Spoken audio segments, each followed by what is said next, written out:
Bom dia, meus irmãos, minhas irmãs, muita paz, obrigado pelo convite. Tem muitos amigos queridos aqui, é sempre bom retornar, ainda mais no primeiro domingo do ano, né? 2020, segunda década que a gente já está do século 21. E como foi falado aqui pela irmã, a gente ainda vive épocas de muitos desafios. A época de Jesus já era assim, há 2000 anos, Jesus, um pouquinho mais de 2000 anos, mas aproximadamente 2000 anos, alguns anos, Jesus esteve entre nós e exemplificou que a gente ainda, cada um no seu grau de evolução, tenta exercitar, que é amar ao próximo. Então vamos falar disso hoje. E a gente tem que falar de amor, de amar ao próximo todos os dias, e principalmente praticar. É uma das ações que faz a gente avançar mais nas reencarnações, em termos evolutivos. Contudo, é a que a gente mais adia. A gente usa palavras com o nosso próximo: eu gosto, eu tenho apreço, eu te admiro, mas a gente ainda usa muito pouco a ação de amar, né? Efetivamente. A gente coloca várias restrições para não amar o nosso próximo, e às vezes algumas para nem nos amar, né? Há vários padrões na sociedade e há uma tendência da gente amar aquele que é mais parecido com a gente, contradizendo o que Jesus fazia. Nós temos que amar o nosso semelhante, independente da raça, né, que hoje é usado outro termo, né, a etnia, o credo, as preferências políticas, né, as escolhas pessoais em vários níveis. Tudo isso interfere muito, as religiões, né? Muitos não amam outros ou têm dificuldade para amar o outro porque não é da mesma designação religiosa. E quando a gente vai estudar o que Jesus fez entre nós, e foi narrado nos evangelhos, não há nenhuma linha sobre vários temas. Um deles é amar só aquele que concorda comigo politicamente, em termos sociais. E Jesus enfrentou uma época de contraditório, né?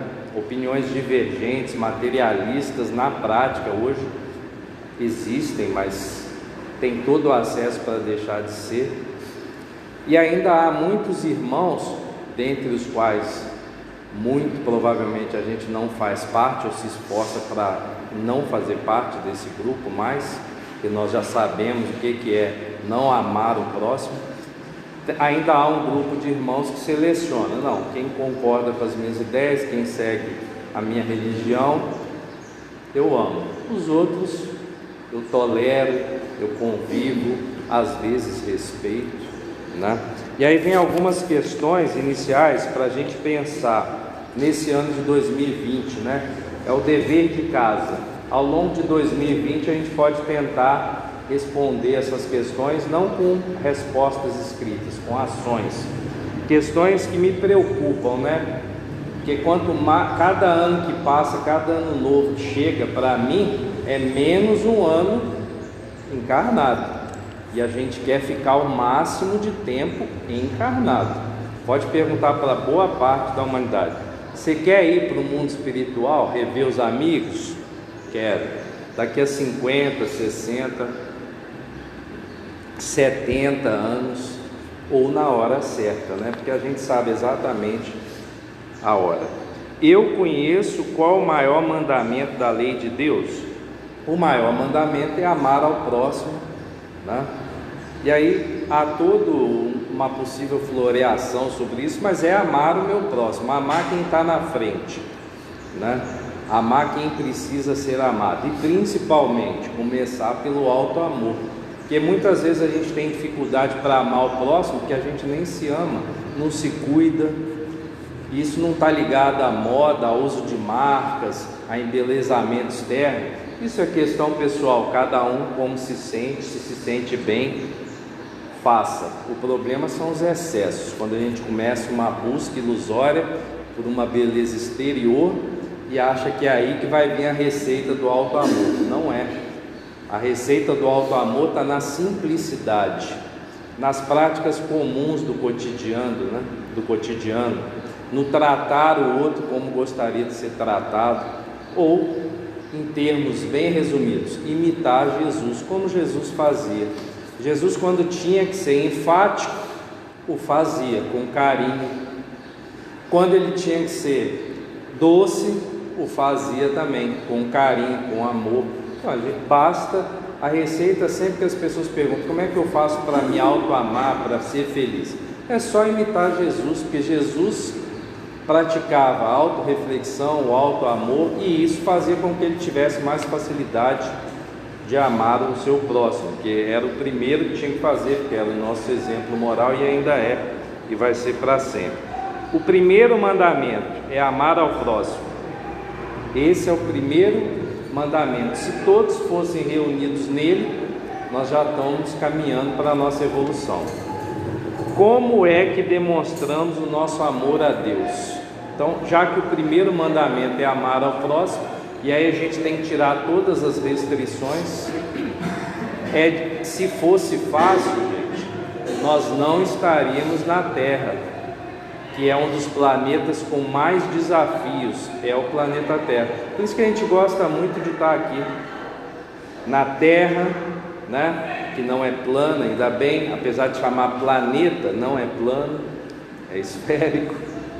Por isso que a gente tem essas temperaturas todas em Juiz de Fora, né? De manhã é inverno, de tarde é verão, chove, enche de água, depois esvazia. Por isso que a gente gosta de estar em Minas Gerais. E aí é um privilégio quem reencarnou em Minas Gerais, ou quem não reencarnou diretamente, mas veio e vive em Minas Gerais. Se você for ver os imitadores de Jesus que reencarnaram em Minas Gerais no século 19, 20 e estão reencarnando 21, são espíritos que iluminam muito nosso caminho. É Chico Xavier. E quem não se emociona quando lê uma linha psicografada pelo Chico, porque o Chico não tinha talento nenhum para escrever nenhum livro. Ele mesmo falava: não tenho capacidade para escrever nada sobre o amor, mas sou muito bem orientado a ser o canal para dizer como amar, né? E aí você vê toda a psicografia do Chico com catarata no olho, com problema no corpo, tendo que ser funcionário público, né? E ao mesmo tempo atendendo até 4, 5 horas da manhã lá em Pedro Leopoldo, depois de Uberaba. Não reclamava, né? E muitas vezes a gente tem emprego hoje, que é uma coisa rara no Brasil, né? 30 milhões de brasileiros, né? Procurando um emprego, que é óbvio que a gente não acredita nas estatísticas do IBGE, porque muita gente já desistiu, né? Então o 12, 14 já virou 30, que são pessoas que precisam de muita pressa, porque a falta de atividade profissional gera muito desamor, desemprego, desilusão, desesperança, né? E o Chico foi um grande exemplo, mas nós temos outros que eu gosto de citar. Eu sempre cito os mesmos, que é tipo seleção. Quando você fala assim, quem foi a seleção brasileira de todos os tempos, no basquete, no futebol, todo mundo sabe. A de 70, né, que foi a melhor de todas, a de 82, que não ganhou, mas teve o título moral, né, de futebol lá. Mas a seleção que eu gosto de lembrar, até para as pessoas irem estudar mais, é o Chico Xavier, que era mineiro, né? Agora está na parte espiritual, mas leva Minas Gerais junto. Jerônimo Mendonça, de Tuiutaba, que era o gigante deitado, né? Como amor ao próximo, como ele amou o próximo sem precisar do corpo. O Jerônimo, aos 18 anos, ficou tetraplégico. Do pescoço para baixo ele não mexia nada, do pescoço para cima ele não ouvia quase nada, enxergava muito pouco, mas ele tinha uma liderança espiritual muito forte, fazia campanha do quilo por telefone, não era celular não, senão seria fácil. Hoje você põe no Viva Voz e fala com o mundo inteiro. Com aqueles telefones que tinha que ter alguém para discar para ele 10, 12 números para ele pedir. Por quê? Porque ele gostava de praticar o amor ao próximo. Mesmo deitado numa cama, 32 anos, trabalhou muito mais do que muitos que o cercavam, que tinham braços saudáveis, pernas saudáveis, corpos saudáveis, mas ainda não sabiam a real intenção de estar encarnado. Nós só estamos encarnados por um motivo: amar o próximo. Tudo mais é acessório, tudo mais é secundário. Como eu tenho amado os meus irmãos? Se Jesus chegasse perto de você hoje, a primeira ia ser um susto, porque boa parte da humanidade desconhece Jesus, né? Tem várias teorias: era filósofo, era um andarilho, era um político em campanha pela Galiléia. Mas se Jesus chegasse hoje e se apresentasse: eu sou Jesus para você, primeira reação era susto e descrença. Por quê? Porque tem vários falsos profetas por aí. Mas se depois de alguma conversa você falasse: realmente é Jesus, e ele te perguntasse: como que você tem amado os seus irmãos, seus semelhantes, seus parentes, seus amigos do trabalho, né? Porque o mundo espiritual, ele é muito preciso. Ninguém cai de paraquedas na terra para reencarnar. Fala assim: joga ele lá, vamos ver o que dá. Aleatório, não é uma forma aleatória. Tem todo um planejamento que a gente participa, inclusive nas reuniões pré-reencarnatórias, que às vezes a gente pode participar. É citado lá para a gente: olha, para essa família que você está indo aqui, vai ter que ter muita paciência e amor. Por quê? São seus inimigos, entre aspas, né? Desafetos número 1. E aí o Espírito pergunta: mas por que eu vou logo para esse ambiente tão desafiador? Você não quer evoluir? Só se evoluir amando, principalmente aqueles que no passado a gente teve mais dificuldade. Então, se hoje você está num lar, numa família, num grupo de trabalho, numa casa espírita, né, que a gente nunca espera que possa ter pessoas que divergem da gente, são solos muito propícios para a gente treinar finalmente o amor. Então, aquele pai, aquela mãe, avô, primo, esposa, né, marido, namorado, noivo, enfim, essa diversidade de entes queridos que a gente tem, todos nos convidam a amar a cada dia. E é muito difícil amar espíritos que nós tivemos problemas há algum tempo atrás, alguns há 200, 300, 1000 anos atrás, e até hoje ainda não houve o ajuste. Mas fica de reflexão: como que eu tenho amado o meu próximo? Aquele que me desafia, né? Aquele que escreve em redes sociais lá coisas que eu não gosto, como que eu dou a resposta? Eu acho que uma das melhores hoje é prece e silêncio. Quando alguém discorda da gente, você fala assim: vai com Deus, fica com Deus, aí encerra o assunto. Porque quando você põe Deus na jogada, mesmo o ateu fica constrangido. Eu tenho colegas que falam: eu sou ateu. Pois é, então você deveria ter responsabilidade com o que você fala, escreve. Eu sou religioso. Aí mais responsabilidade ainda. Por quê? Estamos cercados por uma nuvem de testemunhas. Antigamente era no meio da rua, hoje é dentro da rede social. Às vezes um post que eu coloco, a pessoa depois comenta: engraçado, eu fui lá no Paz e Fraternidade, você falou de amar ao próximo. É isso aqui? Intolerância, pavio curto. Às vezes a gente está no calor de uma emoção, de uma discussão, a gente compartilha coisas que nem são verdadeiras, ou que a gente nem acredita, mas você quer dar um recado para alguém, e o único recado que a gente tem que dar hoje é para nós mesmos. Qual? Buscarmos oportunidades no amor, de fazer trabalho no bem. E isso tem muito a ver, quanto mais a gente tem a capacidade de amar, mais a gente tem a capacidade de servir. E se até 2020 você ainda não encontrou qual que é seu caminho para servir ao próximo, saiba que em Juiz de Fora tem muitas vagas para trabalhos voluntários e poucos candidatos.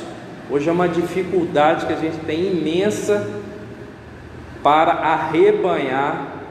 Cristo também teve, para fazer os apóstolos, para montar aquela equipe ali, não foi fácil. Ele andou milhares de quilômetros e muitos foram recebendo o convite e foram ficando pelo caminho.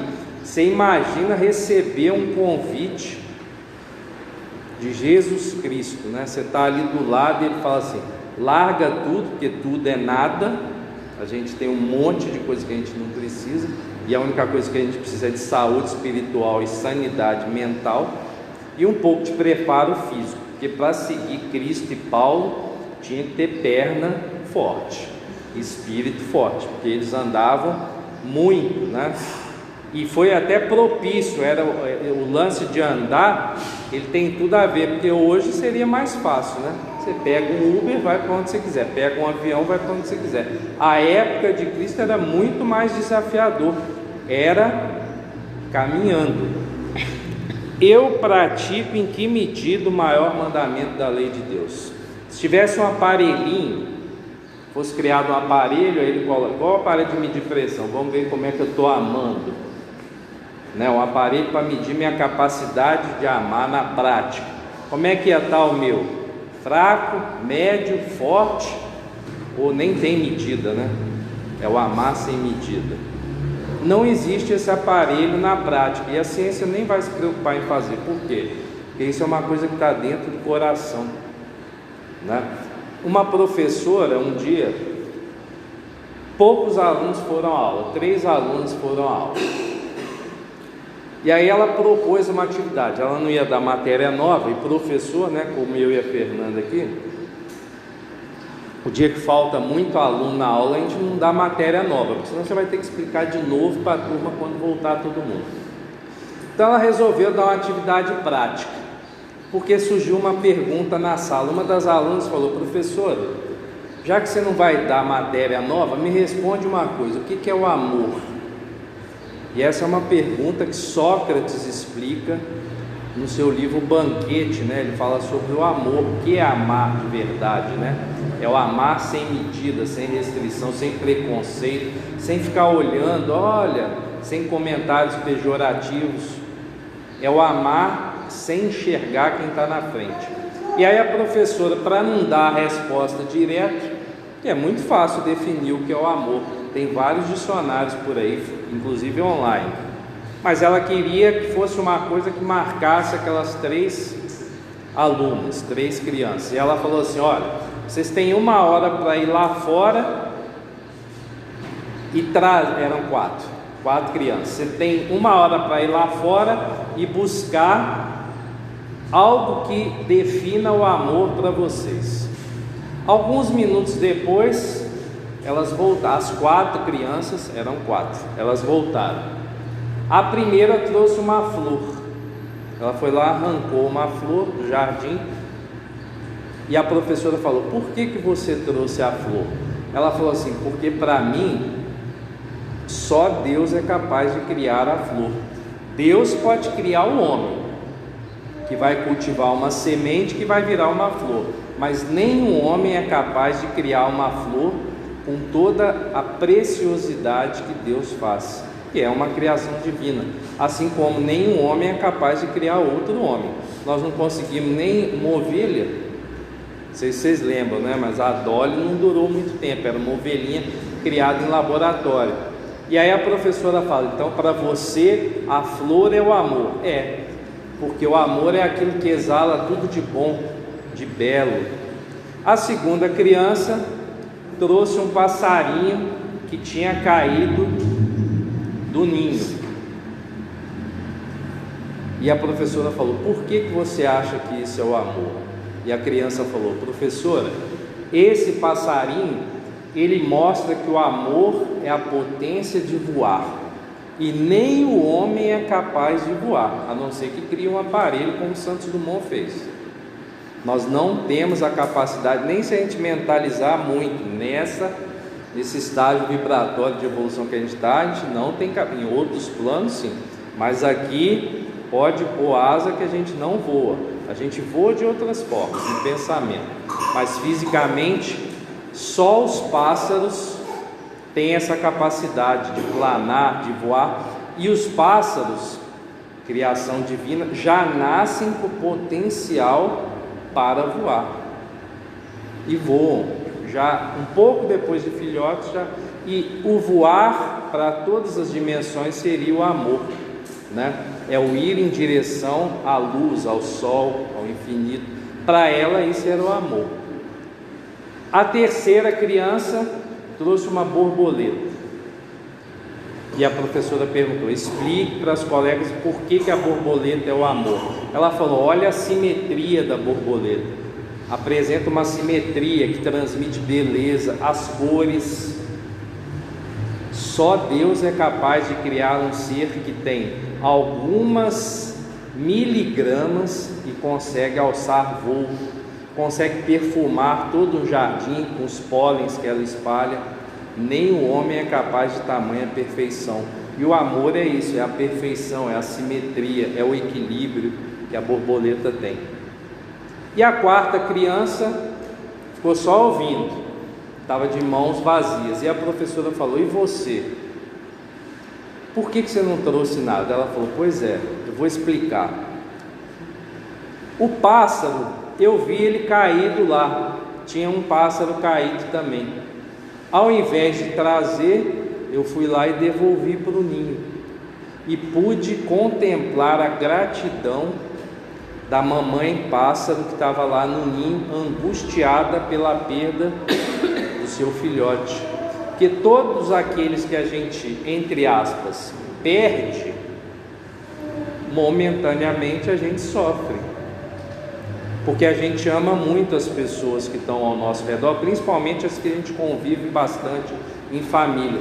E entre aspas, quando a gente perde, na verdade a gente não perde as pessoas, a gente perde bagagem, perde livro, perde carteira e celular, mas a gente perde aqueles momentos de convivência que vão separar a gente do ente querido que vai para o mundo espiritual. Um dia vão chorar também por nossa causa, porque a gente vai ter que ir embora um dia. Então ela falou: para mim o amor é a gratidão no olhar daquele que ganhou de volta aquilo que mais amava. Isso é o amor.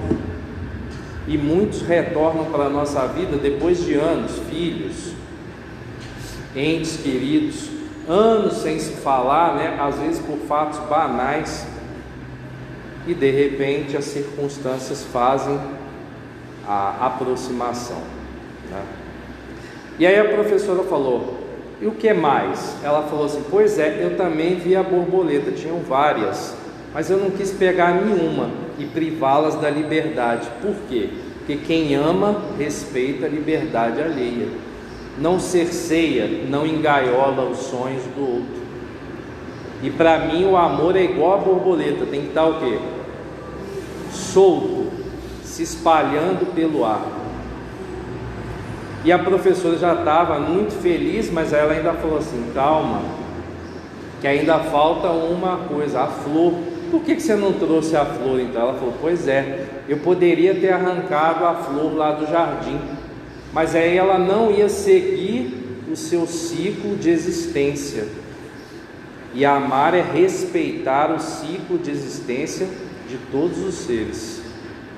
Por isso que a gente tem que começar a evitar ao máximo, é difícil, cada vez menos se alimentar de seres vivos. É muito difícil. Eu já venho tentando parar de comer carne desde 1974. Eu nasci em 72. Desde 74 que eu venho me esforçando. E tem amigos meus que eu acho que foram beneficiados, porque a primeira carninha de boi que botou na boca, ele passou mal, nunca mais comeu. Só come, como diz o outro, né? Mato, legume, fruta, e está tão vivo quanto eu. E eu falo: gente, mas pode comer um peixinho. Não me adapto, não gosta. Pode comer, não gosta. Aí você já vê, nessa parte aí já melhorou. Eu venho tentando, e agora está mais fácil, porque ficou muito caro. Quando fica muito caro as coisas na nossa existência, a gente tem que começar a partir para os planos B. Eu nunca comi, como foi falado aí, tanto ovo, e a nutricionista falou: é melhor do que carne. Coma ovos, coma legumes. Então, e amar, e se amar é cada vez mais se cuidar. E aí a professora dá 9 para todas as 3 alunos e 10. Eu daria 10 para tudo, porque eu sou a favor de dar 10 para todo mundo que está se esforçando. mas deu 9 para as outras 3 e 10 para a aluna que entendeu o porquê. O amor não é nada do que a gente traz de fora para dentro, é sempre aquilo que está dentro do nosso coração e a gente distribui para fora.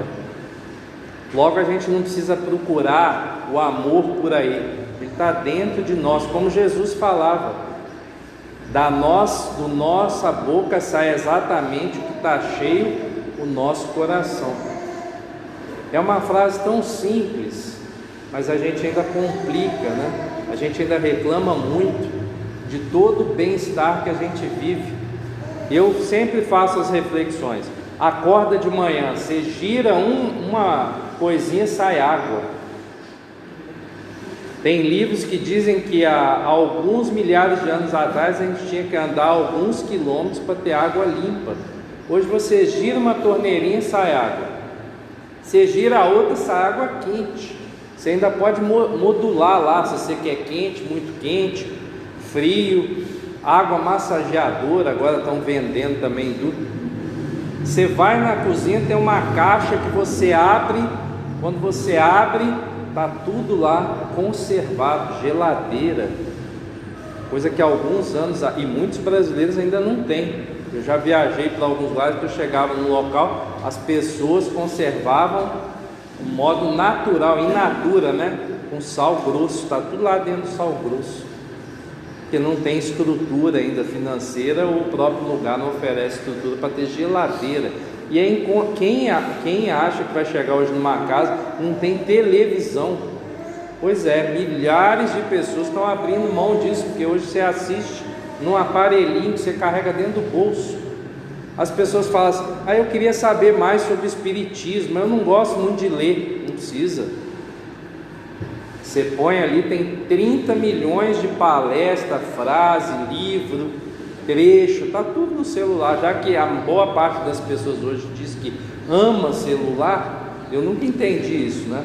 Eu acho que a gente ama pessoas e usa as coisas, a gente usa bem ou não o celular, mas está tudo lá no celular. Se você digitar assim, como amar ao próximo, interrogação, no Google, vem mais de 300 mil respostas, mas todas estão no Evangelho, na Bíblia, estão nos exemplos de Jesus. O que ainda me impede de praticar o amor ao próximo? O que ainda é o freio? A gente sabe. Mania. O fulano, meu Deus, acaba de conhecer a pessoa, não sei se vocês já passaram por isso. Você vai trabalhar no emprego novo, chega, aí vem o chefe ou a chefa, né, sei lá, chega lá, aí fala: você vai ter que fazer isso, ali é a sua mesa, não sei o que e tal. Vai embora, você... gostei não, muito arrogante. Em 3 minutos de conversa tem pessoas que são capazes de julgar a outra. Não, muito brava. Cara fechado. Deve ser mal amado. Deve ser mal amado.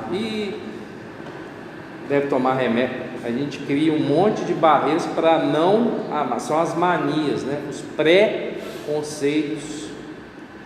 Quando a pessoa, eu trabalhei já com algumas pessoas que chegavam no ambiente de trabalho com a cruz pendurada, crucifixo. Aí tinha pessoas que falavam assim: isso aqui é um ambiente laico. Aí a pessoa falava assim: quê? Pois é, aqui não tem religião. Então por que tem aula de religião? Pois é, não deve vir, porque os alunos não gostam. Mas já perguntou para eles se eles não gostam? O que tem um símbolo? É um símbolo. Para alguns é enfeite, para outros é crença. Para mim sempre foi crença, eu sempre gostei. E as pessoas falam assim: mas espírita não tem que usar crucifixo. Aonde que está escrito isso no Evangelho? Eu uso o que me faz bem. Agora, se eu uso e não pratico bem, é um enfeite, meramente um adereço. Que providências, para fechar esse ciclo de questões para a gente andar, que providências eu tenho tomado para praticar o amor ao próximo em 2020? Porque nós estamos no 5º dia, só falta 361, antigamente era 360, mas é ano bissexto. Ainda tem mais um dia para a gente melhorar esse ano. De 4 em 4 anos, né? Os giros que os planetas dão nos dão um dia a mais para praticar o bem. Que providências eu já tenho tomado? Então eu já vou falar as minhas. Em 2000 eu tinha 19 desafetos. O que são desafetos? São irmãs e irmãs, todos estão encarnados, nenhum desencarnou. Em geral, todos com a saúde muito melhor que a minha. Então tudo aí. Eu consegui até 2019 reduzir para 5 desafetos. Quer dizer o quê? Os outros 14 eu conversei, às vezes foi conversa por e-mail, resolveu o problema por e-mail, porque a pessoa não queria encontrar. Eu queria, eu estou sempre disponível para encontrar, mas a pessoa não queria mais olhar, entre aspas, não quero mais olhar na sua cara. Mas não houve crime nenhum. Pois é, mas eu não quero. Então vamos resolver por e-mail. Vamos resolver pelo WhatsApp, resolve. Hoje você liga uma câmera, perdão, eu errei e tal, acabou. Não precisa conviver, se te faz mal, né? Não precisa conviver. Jesus nunca falou, vá conviver com as pessoas que... Não. Agora, respeito, perdoa, isso é, cada um segue seu caminho. Não precisa ficar grudadinho ali para provar que perdoa, não. Perdoa de verdade, é do coração. Então eu ainda tenho 5. 2 trabalham comigo todos os dias, um no mesmo corredor. Eu passo todo dia no corredor, bom dia, ele vira a cara. Ele vira a cara para todo mundo. Mas a virada dele de cara para mim é gourmet, é especial, sabe? Aquele que olha assim, manda, sei lá o que é, manda energia ruim e vira e vai embora. Eu sinto energia ruim, bate e cai. Porque você fica em prece, né? Quando eu vejo o irmão, é prece na hora. Reunião às vezes é engraçado, porque você chega cedo, senta no lugar, todo mundo senta. Aí sobra um lugarzinho aqui ou aqui. Aí chega o desafeto atrasado. Ou fica em pé ou senta na direita ou na esquerda. Porque o mundo espiritual vai fazendo planejamento para a gente se esbarrar cada vez mais. Até que um dia você tem que fazer uma viagem de ônibus, só tem 2 passagens, você compra um assento. É aquela viagem de 8 horas, sabe? Que não tem como você escapar, você tem que ir. Aí quando o ônibus está saindo, vem alguém correndo, você fala assim, aí ó, viu? Ó, eu chego com antecedência aí, ó, fica atrasando a viagem. Na hora que sobe, vem, você vai olhando, até desce assim, né? Um suor assim na espinha, né? É o desafeto, ele vem e senta do seu lado. Primeiro ele faz de bobo, né? Ele fica procurando lugar, já vê que está tudo lá. Quando ele vê a cadeirinha do seu lado, vão ficar só 8 horas de viagem juntos, né? E o mundo espiritual lá torcendo, faz as pazes, porque senão da próxima vez. A época de Jesus tinham 2 grupos, os fariseus e os saduceus. Muito parecido hoje, quando você vai estudar a história do Novo Testamento ou do Antigo Testamento, sempre teve grupos igual tem hoje. No Brasil tem vários grupos. Tem os de direita, de esquerda, centro-direita, centro-esquerda, centro, centrão. Não sei o que está acontecendo, mas fico falando coisas. Está cheio de grupos. E geralmente um contra o outro, um acredita numa coisa, outro acredita no outro. Uma diversidade muito grande de pensamentos, né? Se as pessoas estudassem filosofia básica, não é fazer curso de doutorado, não, o básico de filosofia, Sócrates, né? Ou os diálogos de Platão, se estudasse um pouquinho de ciência básica, e estudasse a história das ideias religiosas, ou seja, se estudasse o Pentateuco espírita, os 5 livros que o Kardec codificou só, já que não tem tempo para ler muitos livros, então lê só os 5 que estão ali, ó. Lê só aqueles 5 ali. Todas as respostas estão ali. Aí os grupos iam parar de ser tipo os fariseus e os saduceus, porque eles tinham muita dificuldade de se amar. Por quê? Olha as características. Os fariseus, judeus religiosos que se guiavam rigidamente pelas escrituras do Velho Testamento. E aí você vê como é que era o Velho Testamento: olho por olho, dente por dente. Só amo quem é igual a mim, quem não é, eu destruo. Respeitavam as tradições orais, mas ao pé da letra. Eles interpretavam tudo que estava no Velho Testamento ao pé da letra, ou seja, radicalismos, um pouco parecido com o que a gente vê hoje. Fundaram as sinagogas, que deram origem a essa diversidade hoje no mundo de igrejas, muitas a serviço de Deus e seguindo os exemplos de Jesus. Outras viraram bancos. Tem igrejas que quando você entra pelo mundo, você parece que está entrando numa agência bancária. Porque olha como são as agências bancárias pelo mundo.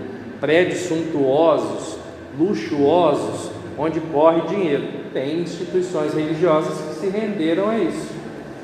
E aí você vê, onde era o templo que Jesus orava? Na natureza. Quantos bolsos tinha na roupa de Jesus? Nenhum, não carregava nem um centavo, tinha um tesoureiro para isso. Jesus não pegava em dinheiro, não pedia nada em espécie. Por quê? Porque era a norma, né? Não se apegar a bens materiais. Nós ainda não chegamos nesse ponto, a gente precisa de manipular dinheiro, usar cartão de crédito, mas com sabedoria, e não virar escravo do instrumento. Jesus os repreendeu, segundo Mateus lá, por hipocrisia. Por quê? Eles se preocupavam mais com a aparência. Era aquele velho ditado: por fora, bela viola, por dentro, pão bolorento. Eram assim que eram os fariseus, né? E eles achavam que quem estava se dando bem na vida era quem tinha um alto padrão de vida, quer dizer, quem atingia bens materiais, acumulava bens materiais. E hoje a gente vê que é exatamente o contrário. Quanto mais coisas nós temos, mais nós achamos que devemos amar certas coisas, e as coisas devem ser usadas, e os nossos irmãos e irmãs amados, a gente inverte. As pessoas falam assim: eu amo isso. Não, isso é uma coisa, você não ama, porque ela não consegue retribuir. Você só pode amar alguém que consegue retribuir amor também, e coisas não respondem com amor. Exatamente. E o Kardec tem uma parte do Livro dos Espíritos que ele fala sobre o consumismo. Vai ser o tema lá no ID, dia 23. Tem a quarta palestra no ID de cada quinta-feira. É uma reunião igual aqui, tem 3 perguntas que estão no Livro dos Espíritos, ou 4, varia, e aí há um comentário de 20 minutos e abre para os participantes que estão emitirem os seus conhecimentos, suas opiniões. E dia 23, vocês já estão convidados lá no ID, Rua Torreões de Santa Luzia, essa palestra agora interativa, que o tema é Kardec e o consumismo, né? Porque até isso foi tratado, que o consumismo é uma coisa que nos afasta também de amar. Quando a gente está triste, deprimido, na sociedade atual, o que a gente faz? Vai para a casa espírita? Em geral, não. Muitos irmãos vão para o shopping, vão para as lojas, né? Depois que vê que aquilo ali não preenche, aí começa, acho melhor ir para alguma religião, porque não está, o ato só de consumir e se autoconsumir não nos faz melhorar. Não quer dizer que a gente não tem que comprar as coisas, tem, mas tudo com prudência e sabedoria. E tem os saduceus. Os saduceus seria tipo assim: um lado eram os fariseus, causando problema ali com o Velho Testamento, do outro lado tinha os saduceus, que eram os grupos maiores. Qual que era o problema desses dois grupos? Eles não conseguiam, apesar de todo o conhecimento sagrado dos livros, se amarem. Por quê? Porque eram extremistas. Se um falava assim, Deus é isso, o outro ia e falava, não, Deus é aquilo. Amar é isso, não, amar é aquilo. E usavam a religião para se separar. E aí você vê, os dois grupos se afastaram de Deus e tinham prioridades erradas. Muitos hoje chegam e falam assim, eu não estou conseguindo ser feliz. Mas você tem religião? Tem. Você vai lá? Vou. Você doa? Dou tudo. Mas não se doa para a religião, não se doa para o próximo. Acha que é só chegar lá, pagar um carnezinho, pronto, vou ser feliz. Não é assim. Você pode, se você acredita que tem que pagar o carnezinho, é problema seu, o dinheiro é seu, você usa como quiser. Agora, se acha que esse ato aí vai te proporcionar bem-estar espiritual, capacidade de amar sem medida, pode esquecer. Nenhum líder religioso é capaz de nos ensinar a amar. Ele pode nos intuir o caminho para isso. Vai estudar, vai fazer trabalho voluntário, vai ver a miséria de verdade, porque às vezes a gente acha que está na miséria e nem desconfia o que é isso. E a miséria material tem solução, a espiritual demora muitas encarnações, né? E os dois grupos foram repreendidos por Jesus. Por quê? Muito parecido hoje com aquela região ali do Oriente Médio, né? Na verdade é o mundo inteiro que está com focos, mas o Oriente Médio, desde que eu nasci, que eu vejo os israelenses, os palestinos, parece muito com os fariseus e os saduceus, né? Eles nunca sentam na mesa de verdade para seguir o que eles estudam. E aí você vê a pátria do Evangelho, que é o Brasil. Aqui há problemas de intolerância religiosa? Há gravíssimos. Mas dentro do possível, os líderes nos últimos anos têm sentado para conversar. Por quê? Porque foi colocado lá como líder da Igreja Católica, na minha opinião, um espírita, o Papa mais espírita de todos os tempos. Eu tenho quase certeza que Francisco leu o Livro dos Espíritos escondido, porque tudo que ele fala é o que o Kardec codificou, tudo. A postura de um Papa é muito parecido com o que Jesus, não comparando, né, porque ele tem vários defeitos, inclusive outro dia ficou nervoso, mas quem que não fica nervoso quando alguém está puxando a nossa mão com força, né? É humano, não é santo. Foi até bom ter acontecido. Foi até bom, porque estavam santificando ele, e aí ele falou: não, eu sou humano, eu erro. E no dia seguinte ele foi lá e falou no sermão: eu não deveria ter agido daquele jeito, deveria ter deixado arrancar a minha mão, só que eu não sou santo. São Francisco talvez deixasse, arranca braço, mas o Papa não é um ser igual São Francisco. Ele é o Francisco, mas ele não é santo nem vai ser. Enfim, até o Papa deu, para mim foi um dos melhores exemplos. Olha lá, ele estava quase santificando ele, um grupo, o outro está demonizando, que é contra a igreja se abrir para os pobres. E a gente está no Espiritismo, nós somos pobres de espírito. A gente sabe que a pobreza material é uma passagem rápida. O problema é o cultivar da pobreza espiritual. Isso aí demanda muito tratamento. E qual o melhor exemplo que a gente tem? Vou deixar para vocês estudarem em casa. Melhor exemplo de como amar ao próximo, está onde? Lucas capítulo 10. É a segunda parábola que eu mais gosto. A primeira é a parábola do semeador. Se você ainda não estudou com profundidade, tem várias interpretações das parábolas, à luz da psicologia, da psicanálise, de estudos religiosos diversos, mas todas as parábolas, para mim, são resumidas em duas: a do semeador, que mostra cada solo, onde a palavra de Deus é jogada. Cada solo é o quê? É um grupo de espíritos, né? E nós estamos ali no solo útil, no solo produtivo, 60%, que tem o 30, 60 e 100. Nós estamos ali na média. Pode ter até alguém que está lá, né, 70, 80, mas dentro das possibilidades nós estamos produzindo bem. Olha só, domingo de manhã, 5º dia do ano, você poderia ter escolhido ir para vários lugares no Juiz de Fora. Onde você escolheu estar? Aqui no Paz e Fraternidade. É uma escolha que o mundo oferece várias possibilidades, depois tem as consequências. E às vezes você fala assim: eu vim hoje porque eu não tinha nada para fazer. Mal sabe você o planejamento lá no mundo espiritual para a gente estar aqui nesse momento.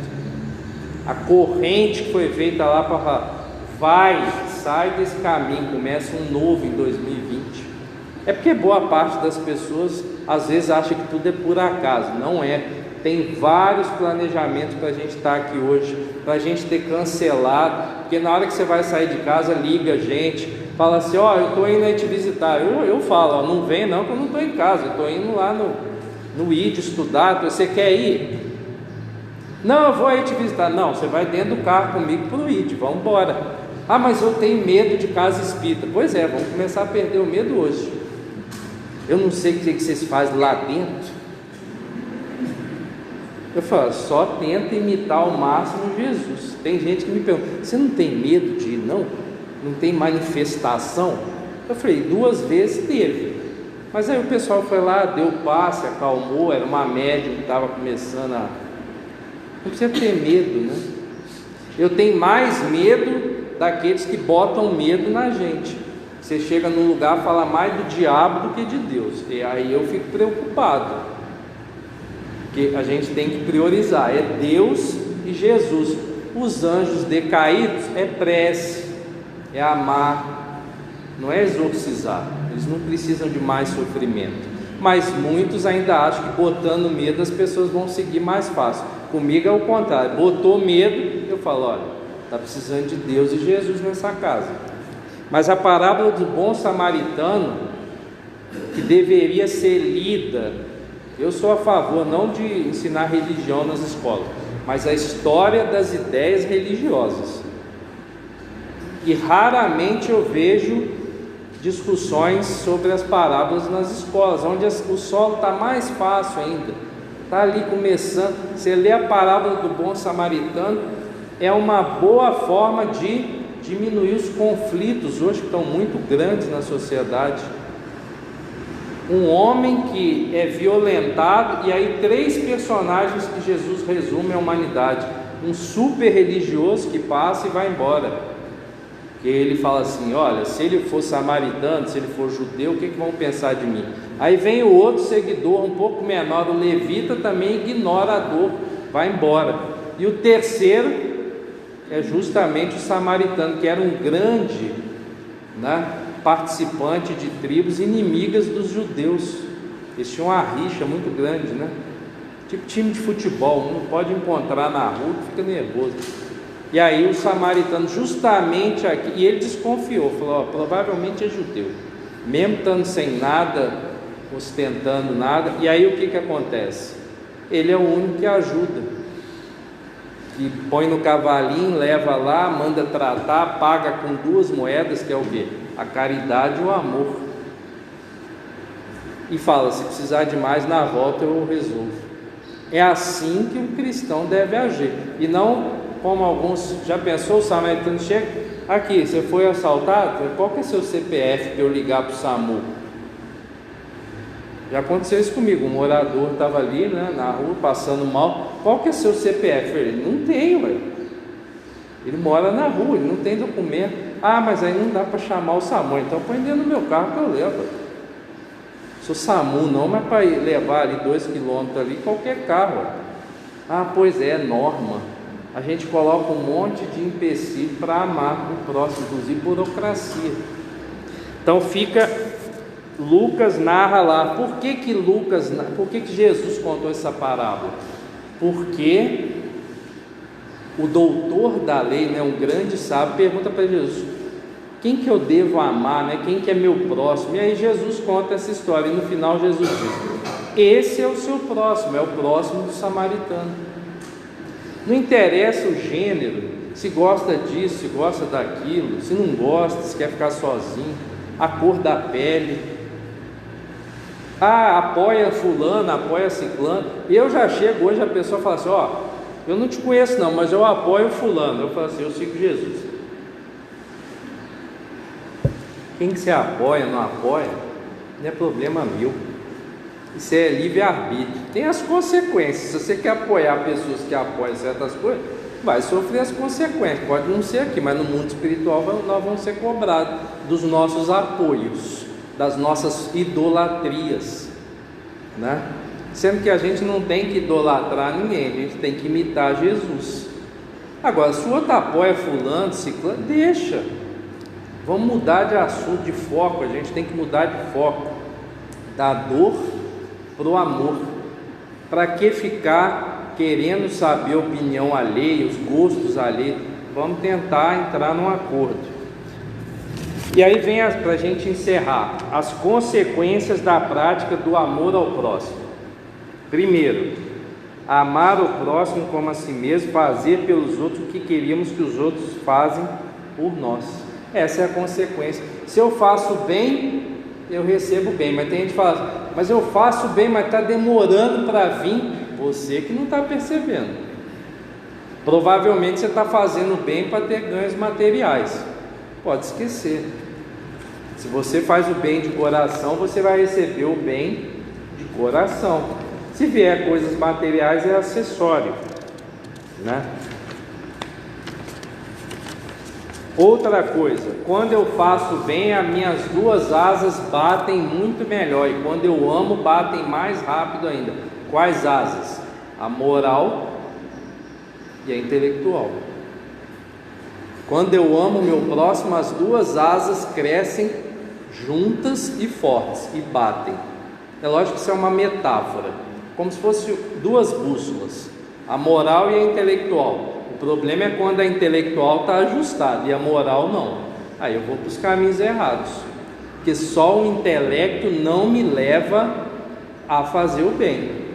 Quantas pessoas que a gente conhece que são altamente intelectualizadas e moralmente são falidas? Um monte. Nós já fomos. A gente sabia ler, escrever, falar várias línguas, mas moralmente a gente não tomava as decisões corretas. E aí você vê aquela asa grandona, intelectual, e do lado uma asinha de frango moral. Sabe aquela asinha de frango? Pequenininha, que ali caidinha. Por que ela não desenvolve? Porque o intelecto sozinho não faz ela voar. Tem que ser os dois. E aí, se eu estou passando por situações difíceis, doença na família, ora para a situação mudar. E não como algumas pessoas, a gente chega às vezes para dar passe em alguns lugares, as pessoas falam, que eu não aguento mais esse câncer da minha mãe, eu não aguento mais essa dor do meu pai. Pois é, mas lá no mundo espiritual você pediu para não ser em você, para ser em alguém que você ia praticar o amor. Aí você pediu, acontece, a gente reclama. Ao praticar o maior mandamento, para a gente fechar o raciocínio, tendemos à destruição do egoísmo. Quando adotamos para a regra de conduta e para a base de nossas instituições o amor, os homens compreendem a verdadeira fraternidade e farão entre eles que reine a paz e a justiça. Não haverá mais ódios nem disenções, tão somente união, concórdia e benevolência mútua. E aí, para fechar o domingo, para a gente fechar o domingo lá à noite, depois do Fantástico, muitas pessoas ficam tristes, acabando o domingo, na verdade já começou a semana, a gente acha que vai começar na segunda, mas já começou, está acabando o domingo, para dar aquele gás, você vai lá e lê a carta de Paulo aos Coríntios, que para encerrar a nossa fala começa assim: ainda que eu falasse as línguas dos homens e dos anjos e não tivesse amor, seria como um metal que soa ou como um sino que tine. Ou seja, o nosso papel em 2020 é amar o próximo sem medida. Muita paz para todos, um ótimo domingo. Parabéns pelos, agora quase daqui uns dias, 83 anos de trabalho dessa casa, que fica aqui, muita gente passa e não vê, mas as pessoas sempre que eu falo, vou lá no Paz Fraternidade, falam, é ali pertinho da feira, no Vitorino, sou doido para conhecer. Eu falo, só aparecer lá que as portas estão sempre abertas. Muita paz, muita saúde espiritual, um ótimo ano de 2020, com muitas realizações, muitos trabalhos voluntários para o próximo. Se ainda não começou, procure Dona Rita, Débora, o pessoal que está aí na casa, sempre tem tarefas para mãos que querem ajudar e imitar Jesus, sempre, e falta gente. E às vezes é para ficar 5 minutos por semana para fazer um diálogo fraterno, só um. Começa com 5 minutos, depois vai embalando, vai empolgando e aí se consagra. Muita paz.